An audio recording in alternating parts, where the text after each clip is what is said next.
All right, Kiss Army, welcome to the KissFAQ podcast. Thank you for letting us into your head. I hope we don't do any damage. This is a Kiss-related podcast by the board, for the board. We hope you enjoy.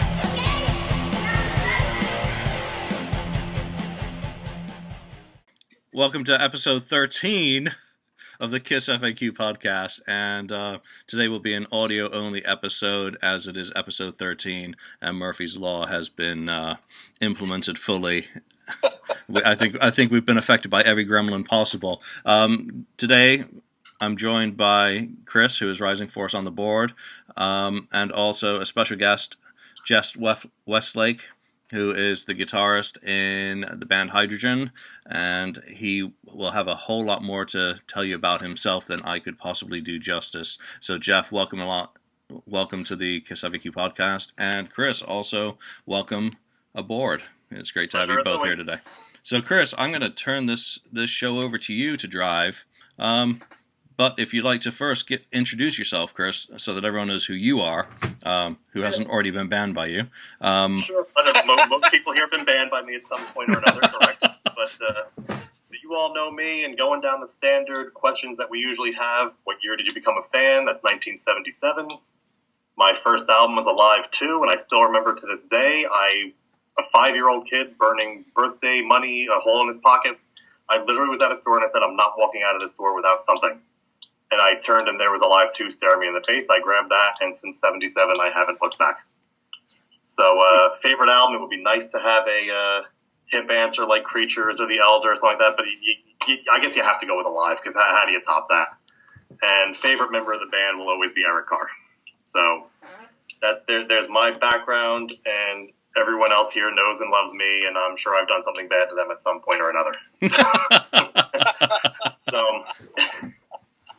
So with that leads us to Mr. Jeff Westlake. How you doing, Jeff? I'm great. How are you guys? We're doing good, and we're glad to have you. Thanks for dropping by. Well, thanks for having me. It's good to be here. Well, to get people caught up a little bit on the background of you, and of course our video glitches kind of take away from some of what I was going to be showing here, but I have all of your studio albums here. So going back to give a quick history of you, God, Hydrogyn goes back to what, 2003, 2004? That type of area? Yeah, it actually became a full entity January 2004. Started putting it together actually September 2003. It wasn't until we asked Julie to join in 2004 that the band actually became, its own entity. Mm-hmm. So I'm looking at, I have the first album, Best Served with Volume, and of course, on the back cover of the reissue, the 2 discs, there's Julie with her Kiss shirt on. Fantastic, keeping with the motif of what we're going for here. Yeah. Then moved on to Bombshell, which was probably your major debut, right? I mean, Best Served with Volume was a little bit more demos and just getting out there. Yeah, oh yeah, definitely. But Bombshell was that was the launching pad. Yeah, and of course I'm sitting here with both copies, the original 18 and light version, and then the second one with Back in Black, or it's backwards the other way around. Back in Black was first. I don't even remember. Yeah. Sadly, I do remember all the pesky little details of that. That's what I do. Besides banning people. You got Stripping Blind Live, your 2 versions of Deadly Passions. Mm-hmm. You have Judgment, Private Sessions. Now, that's a good one because that contained a hidden bonus version of Heaven's on Fire where you guys did a cover on that one. That was not listed on the label, by the way. Nice little hidden track that you threw in there. Yeah. There's more backlog to that song. That we did that as a test run. We recorded Private Sessions in France, and the guy who helps us with our business over in France, his name's Mike Jublin, just a phenomenal human being, him and his family, said, hey, why don't we do a test run with these guys over here, and let's do a song that everybody knows. And I was like, okay, what song do you want to do? And he told me that. So we actually did that song, and it was just amazing how it came out, and how Julie's voice captured the energy and the excitement of the song and everything. But, folks, there's also a video that nobody's seen yet. I'm assuming I'll be getting that on my DVD that I'm expecting any day now. No, it won't be on that DVD because it's being saved for something else down the road. But it is Julie and some of her cohorts all dressed up in their Kiss outfits, doing Heaven's on Fire, It's like I said, it's going to be on something else a little bit further down the road here, but it's going to be pretty cool. Nice. So you have a few other releases too. We have your Particles box set, which encompasses everything that you guys have done. You just recently put out an EP last year called Break the Chains. Mm-hmm. But then we get to the crux of what we're going to want to discuss here, and here is your copy of Hotter Than Hell, a tribute to Kiss, where often these days you'll see a cover come out, you'll see a tribute album with various all-star people coming in, and someone will do Shout It Out Loud, and someone will do Lick It Up, and someone will do Rock and Roll All Night, and all the same songs we've heard a million times, whereas you went a different approach and took the entire Hotter Than Hell album, and people who go back on our site for years will tell you, most Kiss fans will tell you, boy, I love Hotter Than Hell, but I can't stand how it sounds. I wish that there was a different production to it. And that's pretty much where you went with it. So tell us a little bit more about that project. Well, it was just a whole lot of fun. The project, I think, is something that I've wanted to do since October 74. Not completely understanding where I'd end up in life, but it was something that I always felt the same way you just described. What an album, what great songs, and then as a kid being able to hear those songs live in concert for the first time, it was like, wow, it sure didn't sound like that on the album. And then getting it on live and stuff, going back to what you were talking about earlier, my first Kiss album was 74. It was March of 74, and it was the first Kiss album, and it was bought in Kmart in South Point, Ohio. I could get, I was with my mom and my grandmother. I could get real specific with that, but that's when I was sold. And so getting back to the tribute, I've always loved the album, but I've never really, I bet you in the 40 years it's been out, I've only listened to it less than a dozen times because I just couldn't handle the sound of it. But things progressed, and I went through everything, and then I ended up building a studio a few years ago, and so I had a little lull in my schedule. And so I got all my buddies, my really good buddies. I got Jeff Boggs, who's my brother from another mother, and I got Mark Carlisle and John Cardellino, a bunch of guys that I'm really good friends with who are great musicians. I said, guys, let's do this record, but here's the catch.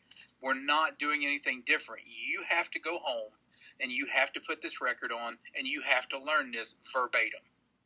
And they all just kind of looked at me. And John Cardellino being the drummer, I said, the fills, the rolls, I don't care what's in there. It's got to be done exact. And all we're going to do is re-record it, use the exact same guitar tones, use the exact same bass tone, the same kind of atmosphere that they use for the drums, and we're just going to bring it into a modern production and open it up and let it breathe to where, is where it should have been maybe in 74.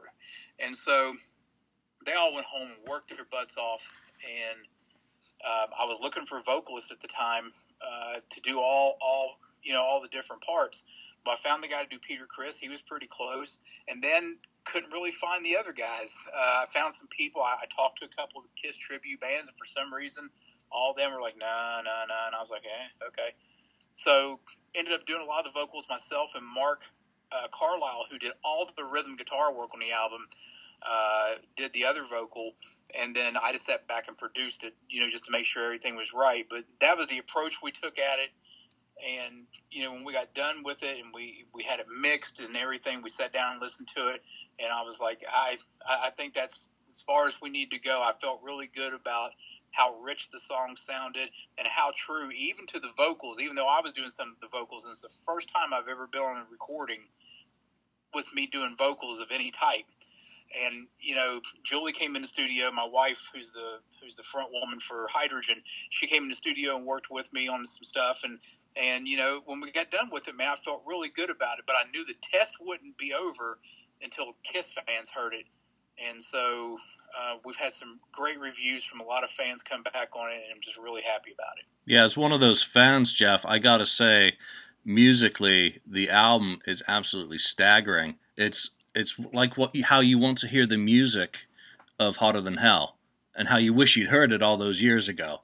I mean, it's really fresh. It's crisp. It's not sludgy like the original. So you guys did a fantastic job with that. So congratulations. Well, I really appreciate that. I mean, that's what we were shooting for. I mean, that's the end game right there. Everything that you just said is absolutely the end game of what we were looking for as a unit. Even more so myself than the other guys, because it's like we're recording and Mark did something one day, and I said, "No, that's not it." He looked at me and goes, "Yeah, it is." I said, "No, that's the live version." And he was like, "I don't understand what you mean." I said, that little nuance hadn't been put in that song until they took it out live. I said, "That's not the studio version." So I had to take him back to the studio version and show him. But that's what we shot for, man. And to hear somebody say that is just that like brings a big smile and chill bumps all at the same time. So there was never any thought on you wanted to stick completely to the album and not say, let's put a little bit of me into it, let's do the live, because I know people will say, oh, if we're doing another album, gee, Rock and Roll Night, I can't imagine it without the solo. Do you want to do it that way, or do you want it in the studio? You really wanted to hammer it home and say, this is what I would have heard in 74 if today's technology existed and production values were what they are now. Yeah, oh, absolutely. I mean, say, for instance, we were to re-record Rock and Roll All Night. Say, for instance, maybe we did Dress to Kill because this one's gone so well. There would be no changes in it other than the production value of the modern era. For example, say you went and recorded I Stole Your Love, and Paul had that ultra clean, almost bitey AC/DC distortion, but it was real thin in the production, but you could hear what was going on, what was really going on before they get, it was processed and everything. If I was to do that, I would go back. I have an Ibanez Iceman, his series. I would take that guitar, plug it straight into a 1970s classic Marshall, which I have, and would record that part and make it sound the way that it was supposed to sound then, but it would still be that clean, broken distortion. I mean, there's nothing, I'm not going to go hook it up through a Mesa Boogie and overgain the guitars and all that stuff. If you're going to do something, you're going to pay tribute to someone, you need to do it the way that they did it. And, and when it comes to Kiss, there's nothing to change as far as the way they did it. The only thing to change is just the lack of production that the first 6 albums received. Yeah, what sort of guitars did he use on this? Because I know Paul back in the day, I think Hotter Than Hell tour and going into the Village Recorder in LA, he was using his custom V, his Charlie LeBeau custom V. Well, he was using V's, and he also used a Melody Maker. I did some research, man. Before we dug in real hard, I went back and looked through a bunch of different stuff, and I went back and listened to the album myself, and just kind of dialed in tones and did some different things, and of course Ace, I think basically on that album was just using his Les Pauls, which I think he only had 2 at the time, and so I went out and got a Les Paul with 1970s pickups in it, just like the one he would have had, and you don't ever need to give me a reason to buy a new guitar, but we really studied that stuff hard, and Gene's bass tone is epic, and so it's really not hard. Now, if we were doing this like maybe in the late 70s, early 80s, I would have had a hard time replicating what Gene did instrument-wise and his amp-wise, because of what he had. But nowadays, it took me a couple of days, but I actually went out and found and got the right combination to get that same tone. And I just wish on the Hotter Than Hell album, I think the mix on the album, it sounds like they had everything right in all the right places and everything. It was just the sonic of it. It was just the compression and the limiters and all that stuff. I just wish it would have been opened up more. And on our production, I basically, after we were done recording, I just concentrated on opening the mix up. Yeah, I think the original album sounds, it's like you're listening in a cardboard box. I think there was a story of Ace using a custom-built, a homemade amp during the recording for that, but, things sound in the right place. Was there any particular song on this, when you sent everyone home with homework to learn them exactly as they were on their album, were there any of the songs that gave you a challenge that you struggled with?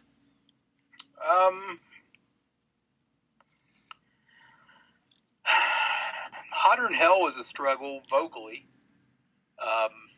We actually had several different people sing it before Julie picked out the one that she said was the most comfortable. And and trust me, we weren't trying to find anybody to sound like Paul Stanley. You got a rat's chance in hell of ever doing that. Most tribute bands have a hard time. That's the one that people have a hard time nailing. Well, Paul's just got such a uniqueness to his voice back then, and still a uniqueness to this day. But that's just not something I could ever try to duplicate or replicate, for that matter.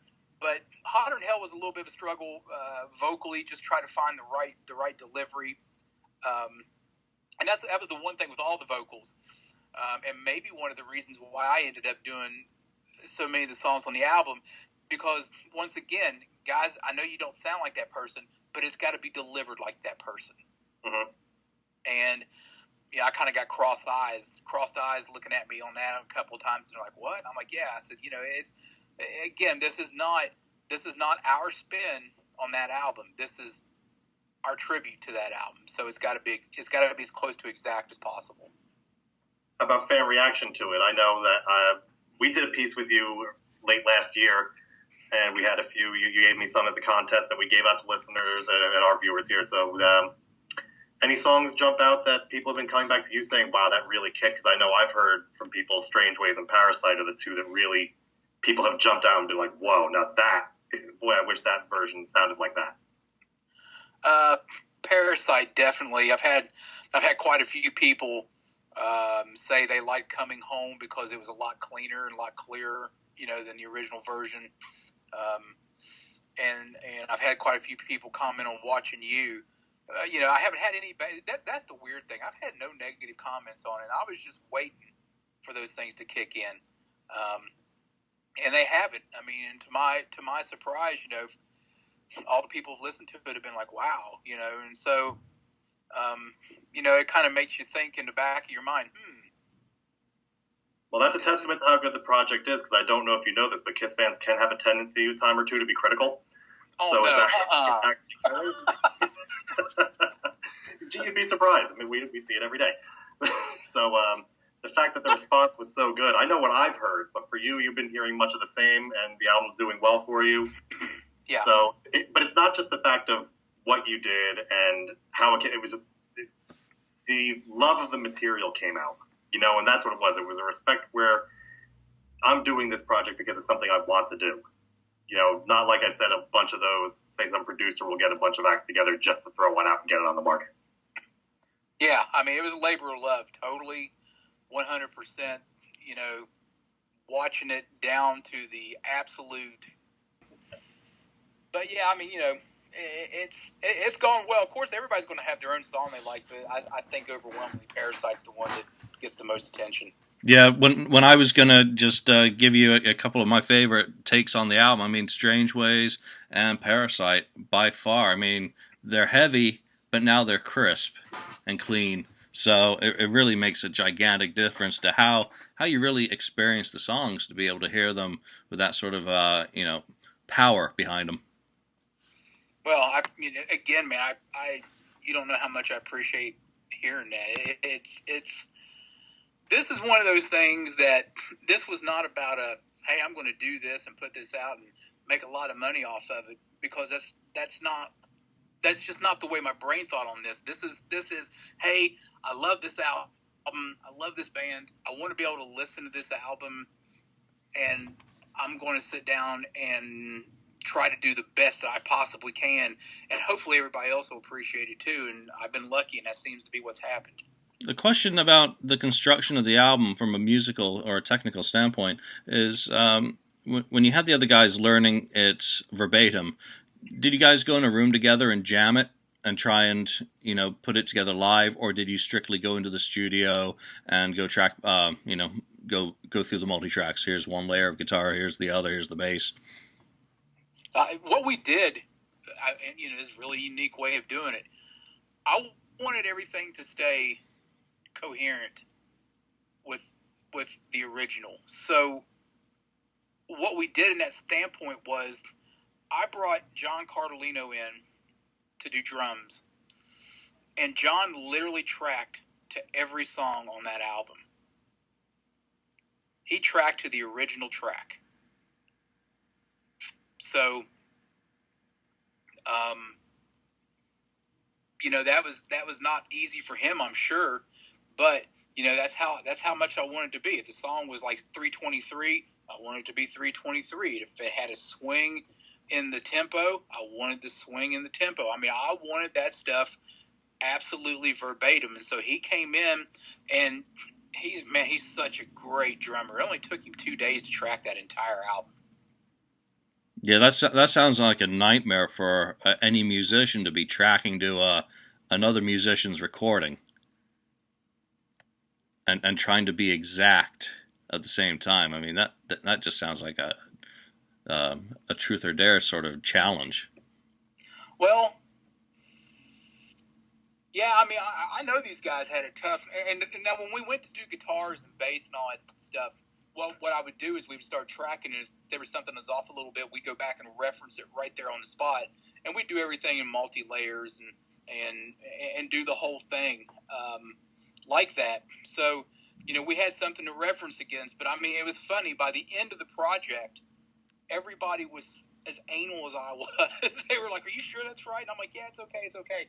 And, so that's what was really funny about it. And then when it came down to the vocals, that's when I had to bring in the expert. That's when I brought in Julie, and she kind of sat there and coached all of us and nuances. And there's a little, couple things here and there that you just can't do like the other person. But, for the most part, if I had to sit here and grade the album on 100% to 0 of its authenticity, I'd have to say it's probably at least 95%.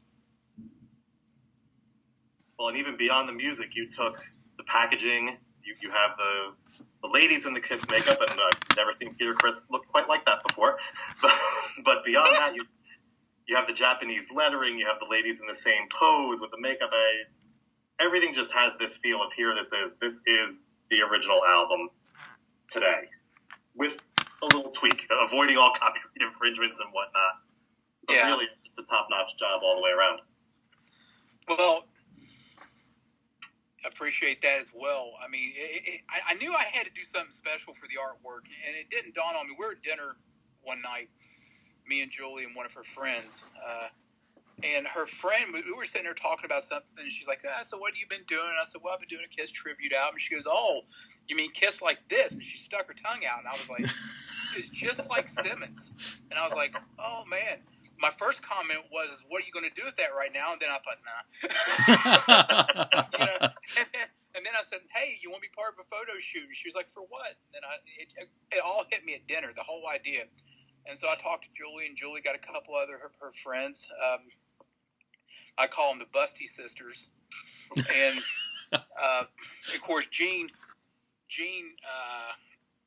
didn't have the breast size that the other girls did, but she had the tongue. So, we got them together. We studied the pose, and we did that. And a buddy of mine who was the engineer, was the second engineer on the Bombshell album, Ryu Toshiro, who lives over in Japan now. He's from Japan. He was over here training with Michael Wagner, went back to Japan. I called him up and said, "Hey, man, I need the writing for Hotter Than Hell in Japanese." He said, "Okay," and he sent it to me, and that's just how everything kind of fell together. And, and it just I don't know, man. It was just, you're right, Chris. I didn't want to infringe on a copyright or do anything like that. But at the same time, I wanted everybody who saw the album and who heard the album, I wanted them to know how serious I was about recreating that album. Well, it's an interesting promotional spin in the way you went about it. I remember I saw a great ad on a Brave Words site with "You've heard the album for 40 years now here for the first time." That's a great idea, by the way. Where'd you get that? Oh, I don't know. Some guy that lives up in the Northeast. All I know about the guy is he bans a lot of people, so I thought, well, I better use that idea. A complete genius came up with that, is what I've heard, but that's... Nice. I'm curious, have you sent a copy of this album to Gene? I was going to go see him at the Joint in November, and I was going to take it to him and hand it to him personally, and something came up and I couldn't do it. I know Doc McGee, and I know if I mail it to Doc, it won't get to him. No, I'm just kidding. Those guys are so busy. I've thought about melting to the office, and I still may do it. I've met Doc on a couple of occasions when he's worked with other bands with Michael Wagner. But no, they have to get a copy, and especially Gene. I think Gene would appreciate it a whole bunch. I think Paul would appreciate it a whole bunch too. It's just, but it's one of those things at the same time, even though people tell you it's good and you think it's good, it still makes your butt pucker a little bit to hand something like that to the originator. Yeah, absolutely. And along those lines, I mean, with Ace talking about doing his covers album where he's going to be re-recording some of his stuff from Hotter Than Hell, getting him a copy of, hey, here, Ace, here's how it's done. yeah, exactly. Be faithful to it. Well, I wouldn't even know how to get to him. I mean, if you guys happen to know how to get to his management or something like that, I'd be happy to send him a copy. I would love to send him a copy and get his take on it. And matter of fact, if I remember right, Chris, you're the one who gave me McGee Entertainment's address, right? Yeah. Yeah. So I really want to get it to him. I think it could be a good deal, but I'm thinking I might want to wait for a few months and give him something that has a little more levity. Something that I think might literally bring him to their knees a little bit. And I'm not going to get in depth with that, but there's something that me and the guys and the gals are working on right now that is going to top anything that anybody's ever done as far as a tribute to any rock band in history. I feel pretty strong about that. Now, that's a throwdown. That sounds exciting. Yeah, well, it is exciting. Tease it. Whet their appetite a little bit. Just tease it. Well, we're looking at, I can tell you right now, we're looking at an October 27th release on it. Mm-hmm. And we'll probably be working till October 26th at midnight Great. To get it done. Just because it's just going to be, my schedule this year is so hairy. I've got a Hydrogyn record coming out. I just finished a Westlake album. I just finished a DVD for Hydrogyn. I've got Cognition in the studio. I've got Vinyl Crusade after that. I got so much stuff going on, but that's where you start burning the candle at both ends. But the good thing about burning the candle on the far end, doing something that you love, is that you don't really spend a lot of time thinking about it. You just have to do what's right. So, I can do it without sleep. That's great. Well, let's hit on another couple of a few more Kiss topics that we can hit with you. Sure. December of 2007, you guys opened up for Ace at Jack's.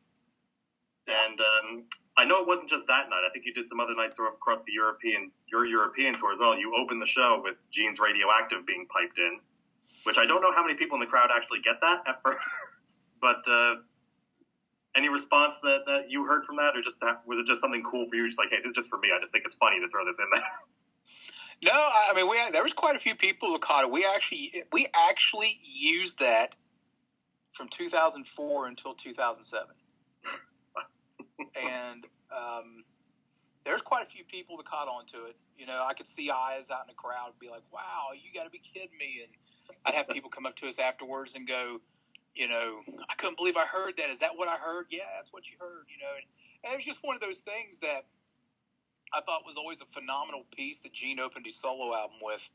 But I expected the song to follow it to be a ball buster, and I never considered Radioactive a ball buster in the sense of what I always thought would kind of follow that. Following that kind of an intro, I expect to hear Unholy. Nice. Not Radioactive. But anyways, I always liked the intro piece, and I'm probably one of the few people out there in the Kiss world that I don't have a favorite between the solo albums. I don't like Peter Criss's solo album. I just don't like the style of music that he did. But as far as Gene, Paul, and Ace go, I like all three of those albums equally as well. And it's just, that was just one of those things to kind of throw in there to kind of not only show my age, but show my definitive support for, a group of guys who I think are beyond brilliant. And your thoughts on the band today? I love the band today.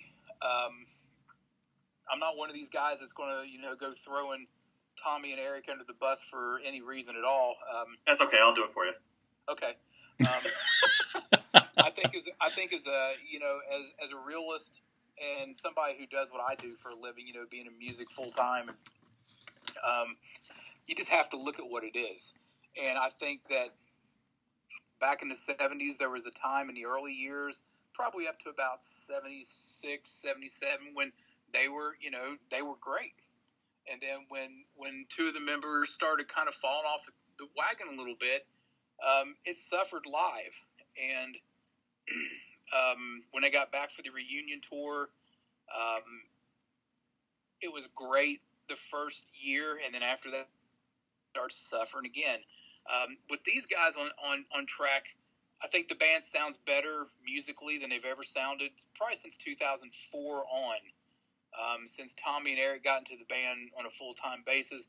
And one of the other things was, too, and it's funny, I read it later, Paul was complaining about the fact that there was only certain songs in the set list that they could do because the other guys couldn't play stuff from the other eras or didn't want to play stuff from the other eras. And I'm not a guy who cares about the whining and the inner squabbles and stuff like that. As a fan, I want to see the band. I want to hear the band. It's a shame that it can't be the original four guys. Even from my standpoint, I mean, I grew up from day one with them. So, it's a shame that it can't be those four guys in that makeup doing what they do, how they do it, when they do it. But just the fact that it's still out there and it's still moving forward and is a brand new stage show every couple years. And, we're getting new records now. I don't know how much longer that's going to be possible.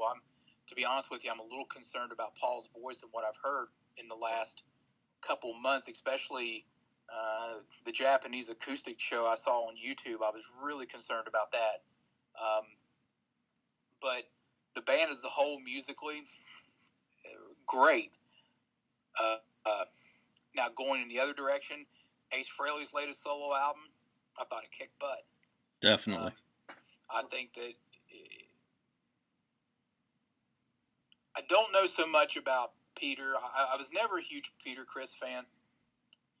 I always thought the band improved when Eric Carr got in the band because it wasn't the same drum beat every song, and they could play a little more powerful music. And I was a huge Eric Carr fan because of that.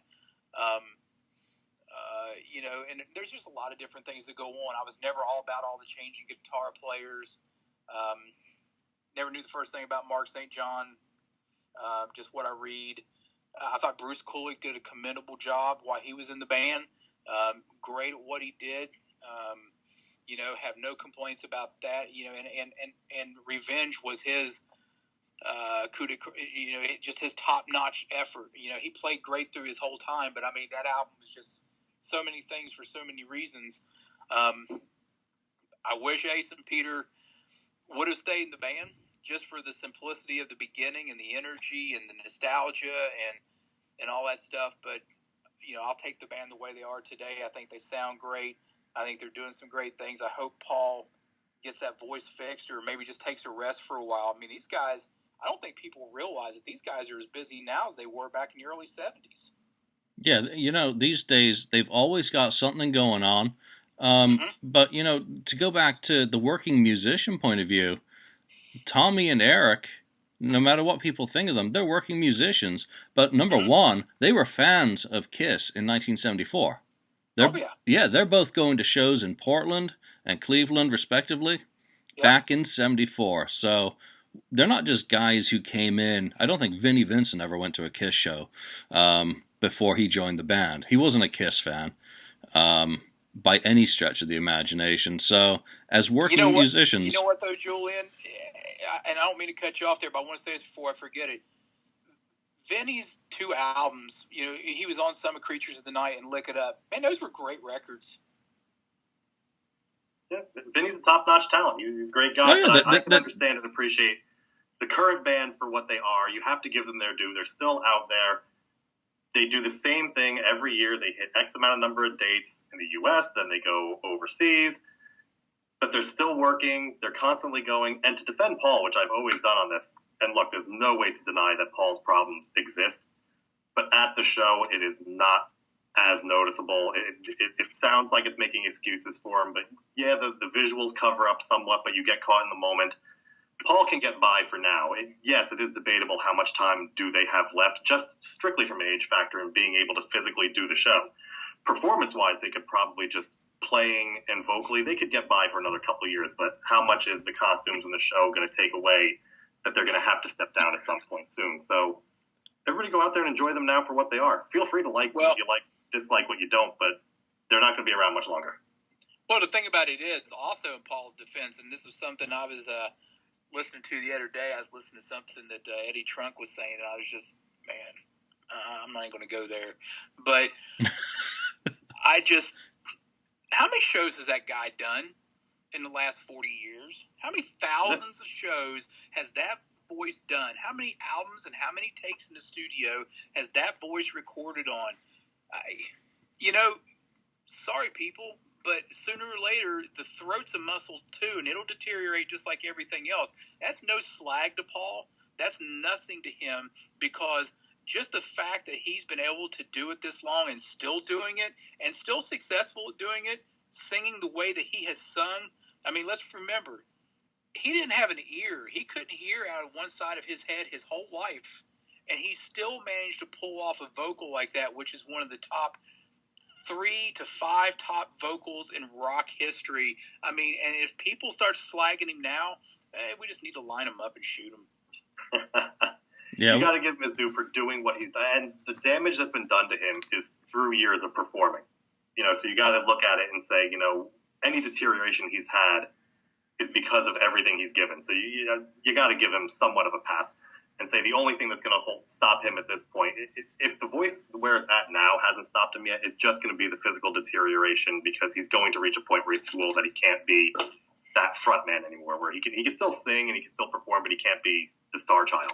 I mean, we got a guy up on stage who's got artificial body parts in him, and he's still going. I mean, you don't get any more dedicated than that. Yeah. I mean, because didn't he have a hip replacement a few years back? That was years back. Yeah, and he had it done. He had to have it done twice, or maybe it was even more because of complications. So Paul Stanley has suffered for his art. But that was actually at the point where the band were slowing down, and they've actually picked it up. From 2009 onward, they've actually picked up the number of dates they're doing per year. There was that period where 2005 to 2008 or so, they were come and go, doing a few shows here and there. But now, since 2009, they've been a full-time act again, and Paul doesn't get to resting at all. Well, it's probably because he's not nearly in the level of pain he was back in the mid-2000s either. I mean, you look at these aging rock stars who've had their hips done. Look at Eddie Van Halen. Recently, if you saw him on Kimmel, he's moving around, he's smiling, he's got his legs up again. It comes full circle. But the hip takes a bit of time to get, really back to where you were, even once you're through the initial rehab. So, I admire Paul Stanley. He, just him getting up on stage is a fantastic thing, and seeing him in November, you know what? I enjoyed the shows. Simple as that. And end of topic, really. I enjoyed the shows I saw, and I wasn't cringing as much as I had been in, I think, 2009, 2010. I was really noticing it more in concert. I hope they kill the meet and greet concerts, because I just don't show him in an unflattering way. Yeah. I just don't think that's good for his voice before a show, to be burning those chords. Like he is, but no, I totally agree with you. I couldn't agree more. I mean, and I do. I commend Paul and Gene both. I mean, those guys have put together a blueprint that'll never be touched again.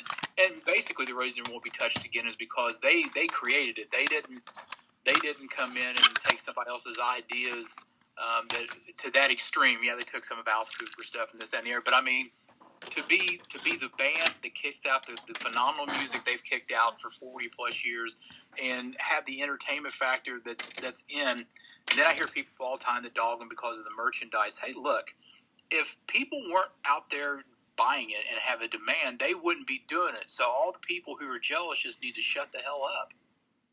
If someone would buy a Hydrogyn casket, would you have that on the market now? Oh, yeah. I guarantee you somebody would buy a Hydrogyn casket if I logoed it. You wouldn't know how many Hydrogyn posters I sold to Julie coming out of a casket? That's a great one, by the way. That's the alternate cover of Deadly Passions. Love it. Lord have mercy.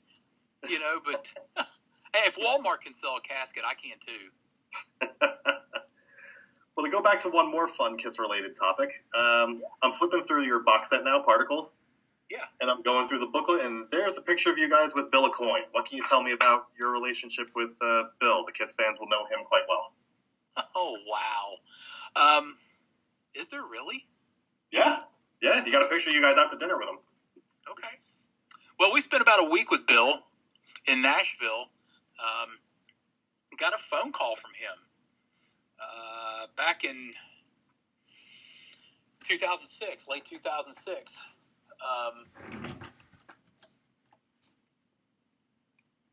We got a phone call from him through one of his people, and wanted to meet up and wanted to talk to us. So we flew him into Nashville and sat down and talked with him. He was interested in managing the band, and he came in and talked to us about several things, and we just went on with that and talked to him for a few days. He listened to the album, reviewed a couple of live shows that we had filmed, and really cool guy, really interesting individual. For at the time of his age,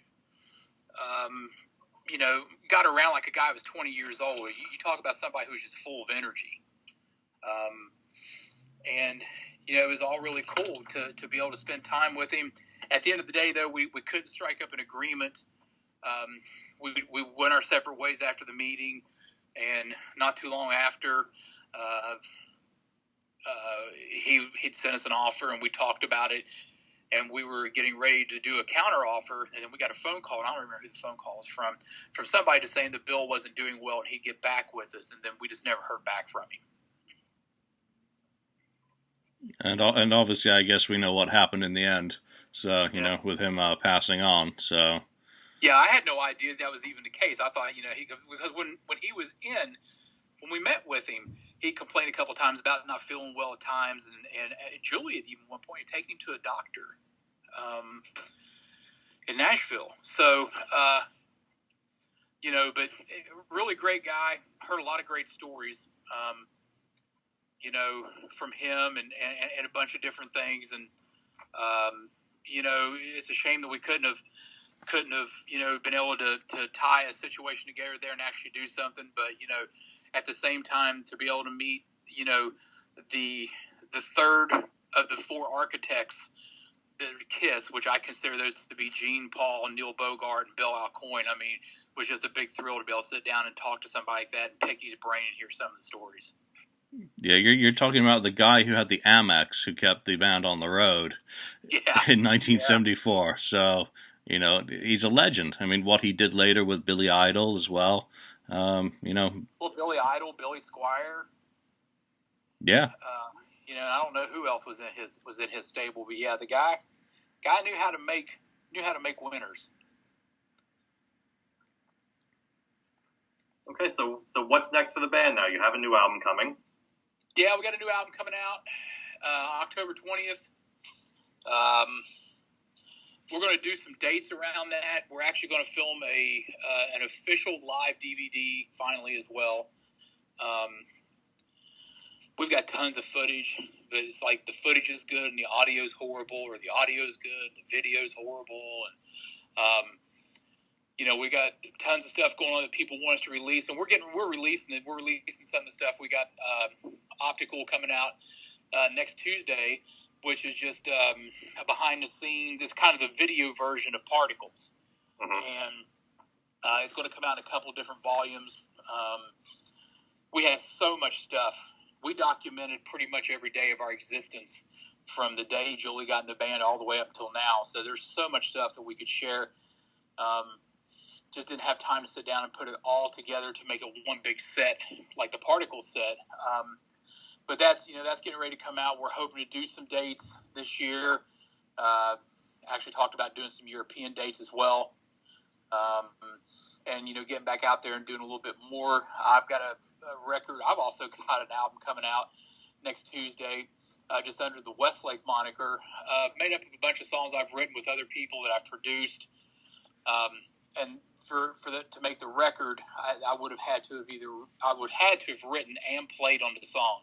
So that's what the case with that is. And plus, there's 4 songs from back in 1999 before Hydrogyn that it was in Westlake again when I was in a band. Had Scott Niles in it, who is just an absolutely amazing songwriter, great vocalist, great musician, excellent guitar player. That are on that album, first time they've ever been released. And then later in the year, or first of 2016, I'm also working on another album with another guy who I can't talk about right now, for another Westlake release, which is going to be more specific. It's going to have more of a concrete direction. Anybody that knows who I am also knows I'm a huge Ron James Dio fan, and so that's going to play into this release quite a bit. I just gave Julian is proving, Julian, you would like their cover of Rainbow in the Dark. Yep, I just gave you the horns. Oh, cool, man. Ronnie rocks forever, simple as that. So. Oh, yeah, absolutely. And, of course, you have your other project coming in October. We don't want to talk about that right now, but we'll get to that later. I got that going, too. Let's just say everybody out there that's listening to this is probably going, oh, well, they're going to do something else related with Kiss. Yeah, that's okay. You can think about that, and you can do that, but there's no way that you're ever going to know exactly what's about to come. And when the time comes, hopefully we'll be able to do a recap with you and really, talk about that. You guys, you two will be the first ones to receive the product in the world. That's really cool. That's very kind as well. Told you, me and the wife would love to come check it out as you're making it. Hey, man, I've already opened that door to you. So we track drums next weekend, and then we'll be making a schedule next weekend for the rest of everything that's going on. And as I get that schedule made out, I'll be sure to let you guys know. That's awesome. And live dates coming. So just to round everything out, let's go back to Kiss a little bit and just go a little bit off topic from you necessarily, but it'll be up to you. What's your favorite cover version that someone has done of a Kiss track? And if you want to cheat and say yourself doing Heaven's on Fire, knock yourself out. But if you have another one, what kind of covers? I mean, because me personally, I'm going to go with Gilby Clarke's version of Shock Me, because it was just straight ahead, captured the song. He didn't really tinker it, much like how we've talked about with You're Hotter Than Hell cover. Just went ahead, did his version of it, and that's the one that I like the best.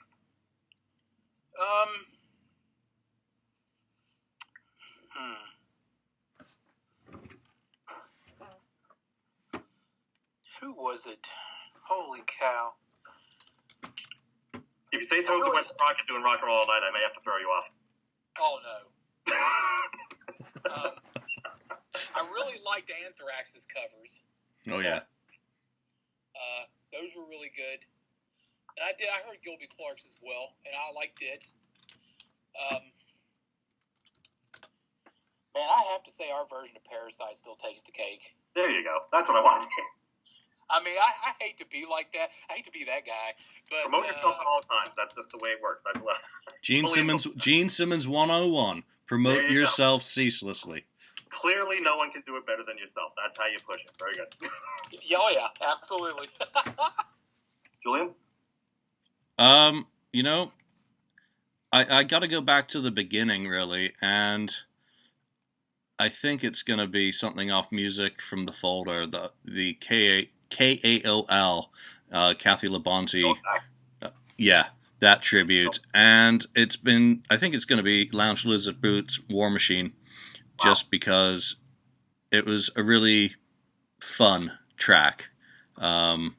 But there's so many. I mean, I could probably, if I still had any of the tribute CDs that I had back then, go through a lot of them, because the guys, Double Virgo, who I think it was, did that video a few years ago, and he put a 70s vibe on Secretly Cruel from the Asylum album, and put a YouTube video up, and I think he knocked it out of the ballpark in terms of, visual creativity. But there was also another video that someone did a few years ago as well. I think it was for Hard Luck Woman. I can't remember the band or the tribute project because I lose track. But I'll stick with the War Machine. Great song anyway. Cool. Well, Jeff, I could talk to you all day about Hydrogyn. There's nothing else really left for me to touch on. Do you have any closing thoughts? Anything you want to say to the fans? Because again, as I told you, when and I should send you links. When we first did our first piece with you, the response that I've heard personally from your album has been great. So everything I've heard has been fantastic about this project, and hopefully you'll be hearing more about what you have coming up, and more for people who are hearing about your Harder Than Hell project now for the first time. I'll put another link back up to our piece so people can get another quick taste of it. But any final words from you? Just really appreciate you guys having me on and doing this. Huge Kiss fans. Kind of nice to be tied into the whole machine and in the way, with you guys, and hopefully the fans will be able to go out there and hear it. If anybody wants to sample the stuff, they can go to HotterThanHellTribute.com, and there's samples up there of all 10 of the tracks for them to hear. They want to know more about what I do when I'm not doing that. It's Hydrogyn.com. That's Hydrogyn with a Y-N, not an E-N. But keep an update on my Facebook page, because that's where you'll be able to find out what I'm doing on a day-to-day basis or weekly basis. And as things start happening, I will start putting up video clips, because in this studio, you don't do anything and not get videotaped. Well, that's great. Well, Jeff, thank you. I appreciate you coming on. I appreciate your time. Well, guys, I appreciate you having me again. Julian, it's nice meeting you, nice talking with you, and hopefully we'll be doing a lot more of this in the future. Likewise, Jeff, appreciate your time. Okay, everyone out there in FAQ podcast land, thank you all for listening. This is obviously going to be just audio for Jeff, but if I can, I'll stick a picture of him somewhere in this, and you'll just get to look at me and Chris talking. Chris, thank you for doing your Virgin Kiss FAQ podcast. My pleasure. Now people get to put a face to your band hammer. That's great. I can't wait to hear the hate. No, it's going to be positive. Jeff, Chris, thank you both, and thank you everyone for listening.